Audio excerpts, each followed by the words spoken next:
Hey everybody, and welcome back to a brand new video. In this video, I'm going to be covering everything that you need to know in order to be successful in Search and Destroy in Call of Duty Black Ops Cold War. I'm going to be going over things that have changed about S&D from Modern Warfare, so make sure to watch the entire video so you don't miss any critical information. If you enjoyed or learned anything from this video, please make sure to hit that like button, subscribe, and turn on those notifications. Let's get started. Alright, so first things first that we're going to get into is the settings of Search and Destroy. So it's the same as Modern Warfare. You have a 2-minute round time. It is the first to 6 rounds. It is also 6v6 search, not 5v5, which in my opinion is better. Real happy about that. Alright, so moving on. The bomb timer is 45 seconds, just like Modern Warfare. The plant time is 5 seconds, just like Modern Warfare. However, the big change for everyone here is the defuse time. It is now 7.5 seconds, which is back to how it was on Black Ops 4, I believe. So make sure that when you're clutching at the end of the round that you allocate enough time to not only kill the enemies, but defuse the bomb. So keep that in mind. Definitely important to note. Also, at the end of every round, it switches again. So it's not every 3 rounds and then swap, which in my opinion is much better because, you know, the enemies tend to forget which route you took on that particular side, and then after they play another round after on the different side, you know, they tend to forget more, so it's easier to mix up your rush routes and make things, you know, more effective for you, in my opinion. So I do want to mention a few more things on the settings that are not listed here.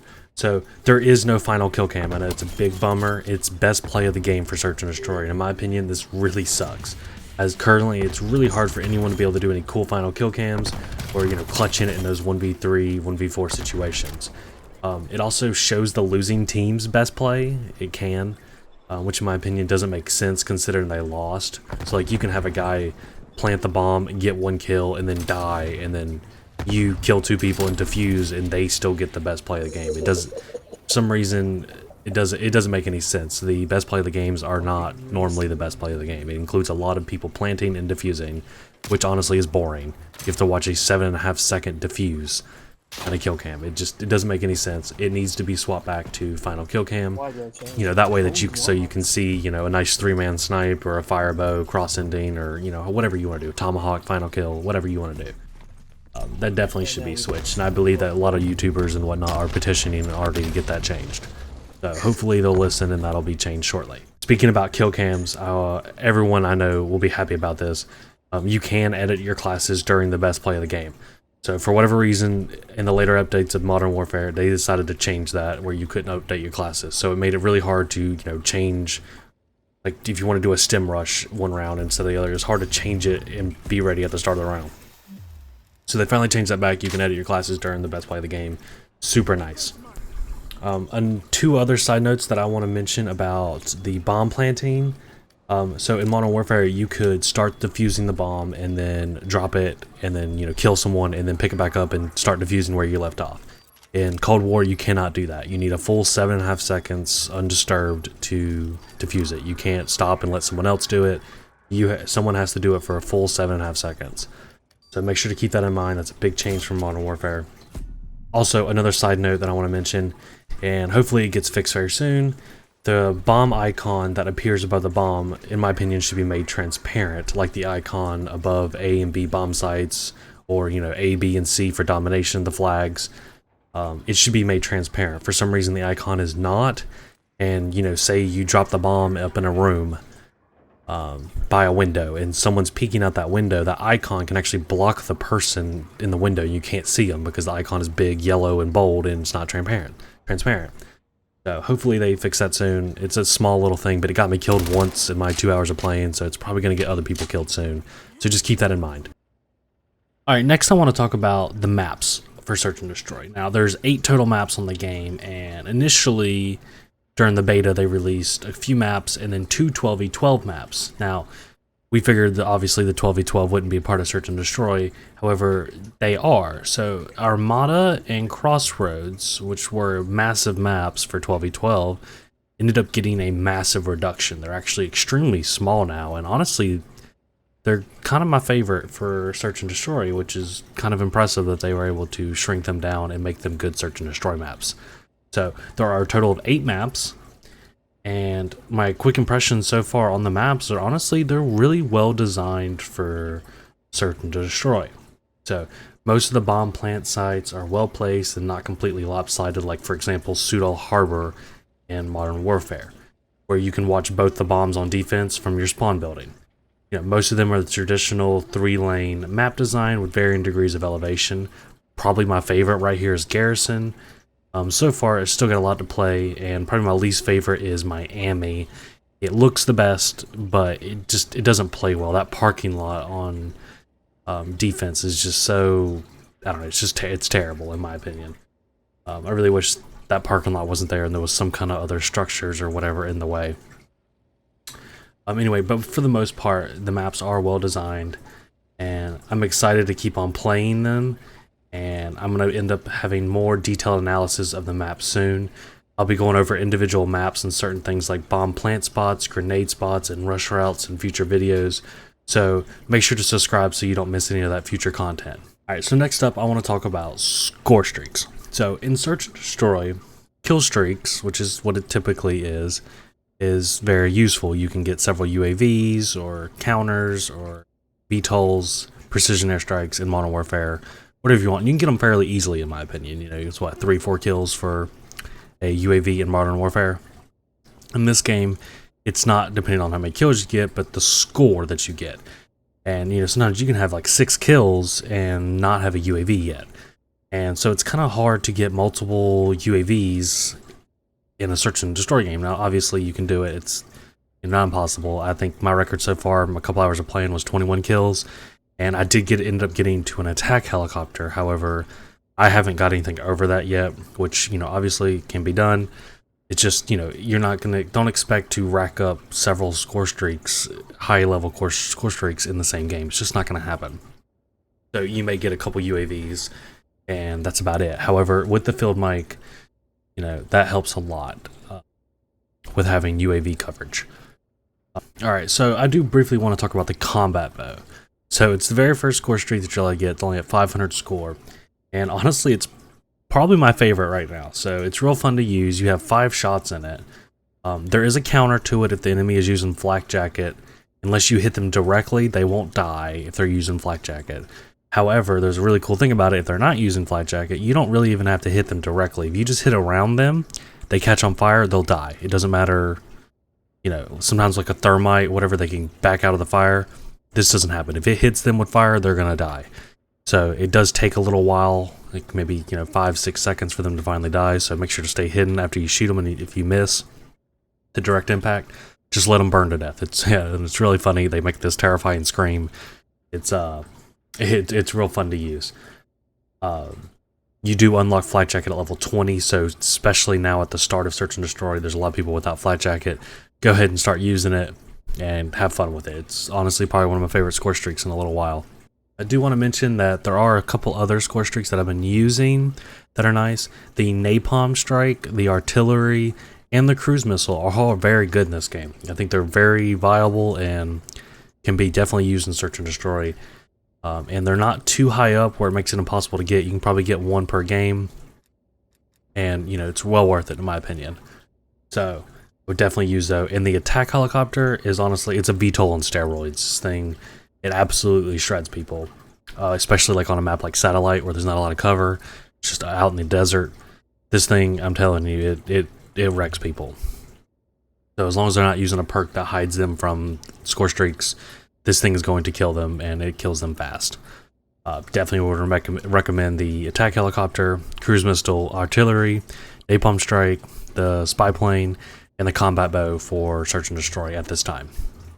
Alright, so next up I want to talk briefly about the perks in this game and what I would use for search and destroy if I was you. So, first things first, the first perk column. You have Engineer, Paranoia, Flak Jacket, Tech Mask, or Forward Intel. So, in my opinion, pretty much this is useless, and this is useless for search and destroy.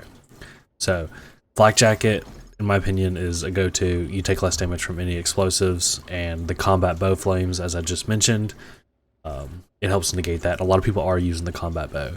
Also, tac mask would be pretty good as it reduces the effect of stun grenades on you. It also makes you completely immune to gas. Now, there's not a lot of people using gas grenades at the moment. However, that may change because that item is much later in the unlock stage for people to use. And the stun grenade at this time it's so overpowered. Everyone is using a stun grenade. It keeps you stunned for God knows how long. And it sucks. And the tech mask, while it doesn't completely stop you, it does help a little. So if I was going to use one in perk 1, it's definitely flak jacket or tac mask. Alright, so for the second perk, now this one's kind of iffy in my opinion. I think there's 3 here that could be very useful for search and destroy.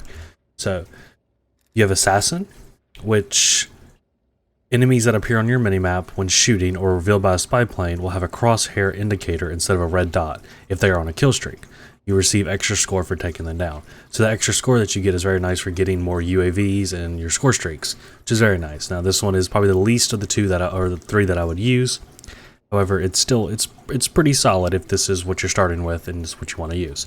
So the one that I think is the best is probably Gearhead. It reduces the field upgrade cooldown. You can store up to 2 field upgrade charges. So what this means is that you can hold 2 field mics at one time, or you can use one and it reduces this recharge time, which is 3 minutes and 30 seconds. Now this is extremely helpful because field mics are extremely overpowered in this game, and considering Ninja doesn't get unlocked until level 38, everyone is running around with field mics and you can see them all over the map.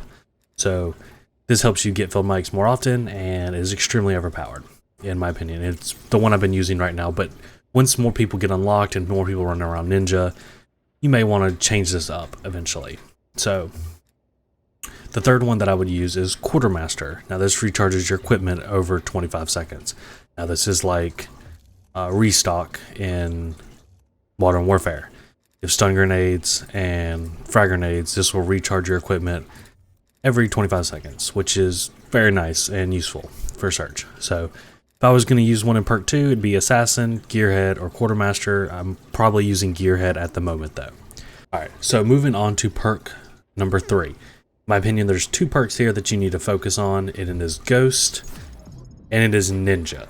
So Ghost is undetectable by enemy spy planes whenever you are moving, planting, or defusing bombs, or controlling score streaks. This is a very big difference from Modern Warfare, as in Modern Warfare when you had Ghost on, you're just completely undetectable unless you're shooting. So this is going to help weed out the campers, so you only stay off the radar if you are moving, or planting, or defusing bombs, or controlling a score streak. So this will help, keep the campers out of the corners, hopefully. So the number 1 and most important perk, in my opinion, is Ninja. So with Ninja, you sprint more quietly, and you have a resistance to field mic when sprinting, and you only speak when necessary. So everyone right now is using the field mic. Everyone in search is using field mics. Field mics are extremely overpowered. You get them fairly quickly, every 3 minutes and 30 seconds. If you're using Gearhead, you get them even quicker than that. So having Ninja on will help reduce the chances of being spotted. If you have Ninja and Ghost on by using one of the wild cards, perk read, where it lets you get 2 perks in each column, you can have Ghost on and Ninja. So this makes you silent or undetectable on radar when you're moving, planting, or defusing bombs. Ninja will make you quiet when you're sprinting. So, this is basically dead silence in a nutshell, and is needed for search and destroy. Absolutely, I wouldn't use anything else in this third column. The second column, if you're using perk greed, I would probably run Gearhead and Quartermaster, or Gearhead and Assassin. For perk 1, I would use Flak Jacket and Tac Mask. And moving on from the perks, I'm going to move on to the wild cards. So for search and destroy, really there's only 2 here that I think are necessary or even worth it. That'd be Danger Close, which equips an extra lethal and tactical equipment. So and you also start with additional ammo. So it'll give you an extra nade and an extra like flashbang or stun grenade, which is kind of like shrapnel in Modern Warfare. So it's useful. However, in my opinion, perk greed, there's no match. You get an extra perk from each category, and you can do what I just did. You can literally have flak jacket, tack mask, gearhead, quartermaster, ghost, and ninja. I mean, that's what you need for search. That gives you all the tools you need to be successful in search and destroy, and I would highly suggest all of those. Gunfighter, it just gives you extra attachments on your primary weapon. Again, useful, but not as useful as perk read. Lawbreaker, this is completely useless for search and destroy in my opinion. Equip any weapon in either slot. Equip multiple perks from one perk category. It's not worth it. Perk read, definitely worth it. Alright, so I just want to kind of go over a couple little miscellaneous things before we wrap up this video. So far at the start of Search and Destroy, MP5, AK-47 are the two most used guns. Everyone's running around with them. The AK-47U is also pretty good. So just be on the lookout for that. The MP5 is an absolute, it melts. It's still the best gun in the game. You know, you gotta have the best gun in the game. I wish it was something else, but at the moment, it's still the MP5. It's a laser beam. And secondaries in this game are actually pistols, shotguns, which is a big change from Modern Warfare, and a lot of people are actually using them, and they're actually not that overpowered. You know, they're not too bad. Most of them aren't even one shot unless you're like right on them, which in my opinion is how a shotgun should be. So it's really not that bad. The Gallo SA-12 right here is really nice. You have launchers, obviously, the melee knife, and this little grenade launcher thingy. Anyways, the weapons, in my opinion, are, you know, decently balanced at the moment. It's just that MP5 is just, it's overbearing. It's so good. And, you know, obviously people are going to use it because it's a good weapon. I am going to be going over particular class setups on each gun and how they're effective and the statistics on them later in future videos, so make sure to subscribe so you can see those in the future. The tacticals are stun, stim shot, smoke, flashbang, and decoy. Now this decoy is actually very interesting. I haven't actually unlocked it yet to play with it in game. However, it simulates footsteps to confuse enemies. Now it's not gunshots like normal decoy grenades. So normally the gunshots, they don't make any sense when you throw a decoy grenade. However, if they simulate footsteps, this actually might be very useful for search and destroy. I want to play around with this and see if it's any good, but it might be worth trying out if you unlock it. They are very different. So, stims are good, however, they're nowhere near what a stim shot would be in Modern Warfare. So, again, a miscellaneous thing here about this search and destroy in Cold War is there is no tactical sprint. So you don't use a stim shot to do a stim rush, because, you know, the point of a stim rush when you're rushing in search and destroy was to refresh your tactical sprint so you can keep sprinting for longer distances. There is no tac sprint in here, so there is no refreshing your tactical sprint, obviously. So the only reason to use a stim shot would be to just heal yourself immediately, which is still useful. Considering the longer time to kill in this game, you know, you can get shot a few times and hide and still stand back up. So it's useful for sure. However, most people are using the stun grenades at this time. I haven't found any uses for the smoke grenades yet, but I'm sure I'll get some rush routes soon where a smoke grenade is going to be very useful. So we'll get on that much later. So we'll briefly talk about the lethals. You have a frag grenade, obviously. Your C4, which is a big difference from Modern Warfare, and I'm glad they did this change, is the C4 can't be blown up until it hits a surface. So once you throw it, you can't blow it up in midair. It has to hit something first, hit and stick, and then you can blow it up. So that's a big nerf to C4. It's very nice. It can't be chucked that far either. It has a pretty small range of being thrown. So C4 is really not that overpowered in this at this moment in time. Hopefully it stays that way. You have the Simtex and the Molotov and the Tomahawk. You know, if you want to use those. As far as field upgrades, proximity mine, field mic, I think we already talked about this a good bit. Everyone's using this. Trophy system, none of these are really used for search and destroy in my opinion. Maybe the SAM turret if they have UAVs up, but I mean, just use a gun with FMJ and shoot it down. So, not a big deal. A jammer, maybe, if you want to disable the mini-map for their field mics, if you know there's one nearby. But they're pretty easy to destroy in the first place, so why use a jammer when you can just destroy it? That's my opinion. Field mic, absolutely, 100% all the way, would use that over anything else. Just a couple things I want to talk about the game in general real quick before we end this video. The search and destroy is definitely much faster pace than Modern Warfare. So the maps are generally much smaller, and in my opinion, they have better flow than Modern Warfare. Modern Warfare, like, for example, Grozny Raid. It is a 3-lane map, but there's so many buildings and hiding spots. It's so spread out. It's just people hide, and it's annoying. This map, none of the search and destroy maps are big. They're all medium to small. And you know, with the UAV changes with Ghost and everything that we've talked about, people are moving more.